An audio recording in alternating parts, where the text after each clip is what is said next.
Hey, good evening, and welcome to episode number 15. And today I'm going to tell you about my ninth generation great aunt, whose name was Sarah Wildes. And in my early 20s, I found a 2-volume set created by a lady named Sarah Averell, which was the genealogical record of my mom's family going back to Topsfield, Massachusetts, and Salem in the 1600s.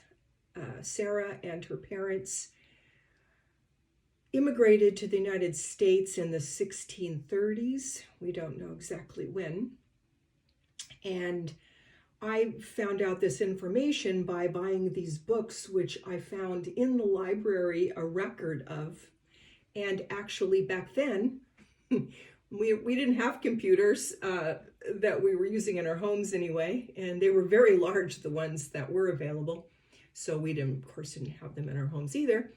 And so I found by going through the card catalog that there was this 2-volume set of books. And so I purchased them by mail from a bookshop called Goodspeed's Bookshop in Boston, which was kind of famous. It doesn't exist any longer. I think it went out of business 10 or 15 years ago now. I looked it up, but nonetheless, at the time, that's where I got those books from. And this is how I learned about Sarah. And probably our most favorite ancestor. There have been others in the United States since then, but nobody comes close to Sarah. And she's not one of the more famous people who were executed during the Salem witch trials, but she indeed was one of them, and they did indeed execute her. She and her family lived in Topsfield, or also they called that Ipswich. And they had a pretty good life. I mean, they weren't super wealthy, but they did have land, and the original ground was right next to a river. And in present day, it's unfortunately where the house would have been. It's part of a high school.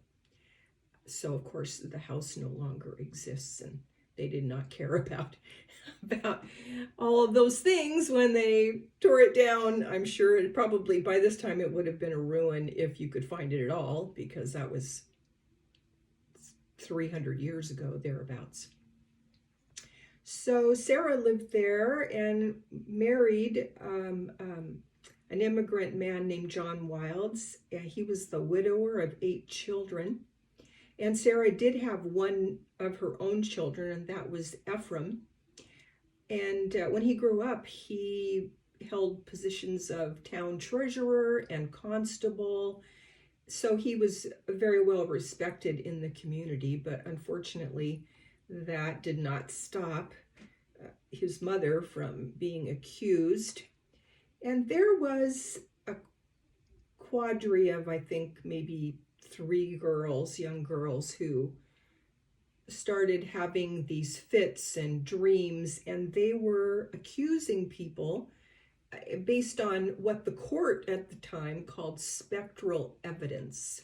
So they were believing everything that these little girls were saying, and they were going and arresting people who these little girls said that they saw in their dreams or in their visions. And I've read about these girls, and I think this was all hysteria, and I think that they were just so here, girls then, you don't see me, I don't know, they're in the background, they're cooking, they're cleaning, they're not ever taken to be of any importance, and suddenly these girls were very important. So they came up with all sorts of spectral evidence, unfortunately.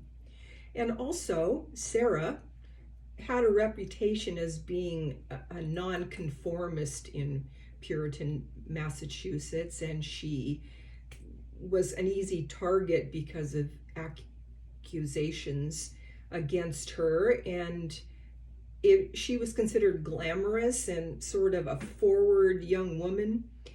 And so she was easily available to, and had, in the Puritans' eyes, could be a witch. So she was at one time whipped for fornication, and also charged with wearing a silk scarf, which apparently was not the right thing to do in Puritan America back then. She did marry John Wildes about 7 months after his wife's death, so that sent tongues a wagging, and his family resented her. And she apparently had a temper, and so she probably got into fights with these people. And so when she was accused of being a witch, they were more than happy to go along with that. So Sarah was arrested in April of 1692 on high suspicion of witchcraft, and she was jailed.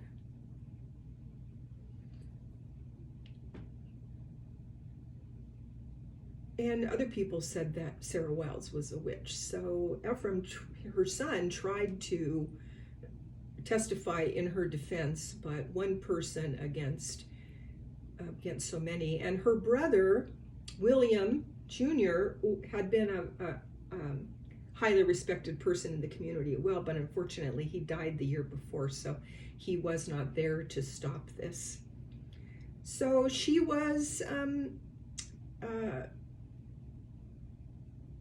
examined along with Deliverance Hobbs and Mercy Lewis,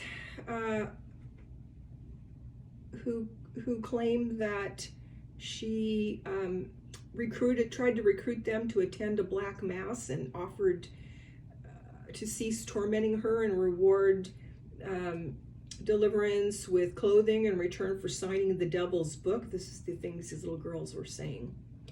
So unfortunately, Sarah was transferred to jail, the Boston Gaol, and she, along with George Burroughs, who was a minister who was accused, and George Jacobs, and Corey Giles, and Martha Corey, and Ann Padeter, and Sarah Close, and Sarah Root, and Dorcas Hoare. And I think the only one who survived that was Dorcas, for some reason, Dorcas Hoare, Hoar. Unfortunate name. So during the trial, Sarah, of course, said that she was not that. There's not really a lot of information about what she may have said. Ann Putnam testified that she was, and Mary Walcott similarly claimed that she was a witch. And so Ephraim, as I said, also came forward, her son, and testified for her. And he's testified she was a good woman and that this is ridiculous and whatever, but of course that didn't work. So she was executed by hanging along with, on Gallows Hill, along with Elizabeth Howe, Susanna Martin, Sarah Good, and Rebecca Nurse. And Reverend Nicholas Noyes asked them to confess, but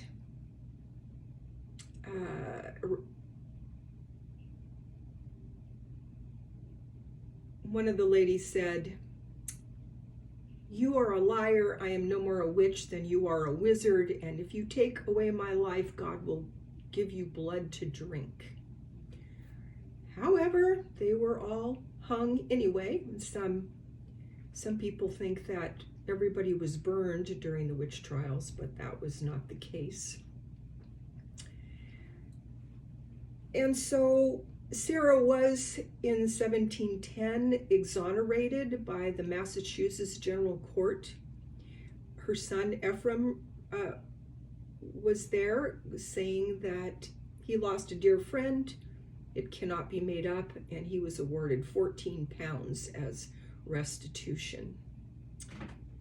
So that was the end of dear Sarah at that time. She,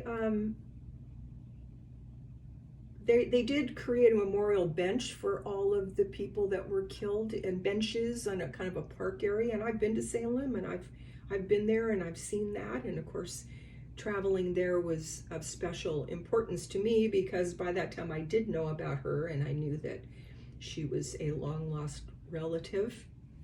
And I feel like that if things were the same today as then, probably my mom and me could have been accused of being witches too, because we are a little unusual, a little outside of the loop in a sense. And my mom had strawberry blonde hair, sort of a very light red, and green eyes, and I imagine that Sarah looked just like her.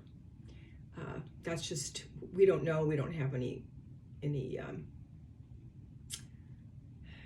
descriptions of what Sarah looked like, or any of them for that matter. But it's a very sad part of American history that happened, because it was really just hysteria and people who didn't know and people that were very superstitious, and it was very sad. It's a very dark chapter in America, amongst others, but that one was particularly bad. So that's my story about my ancestor. May she rest in peace. And thank you for listening. Please like and subscribe, and God bless.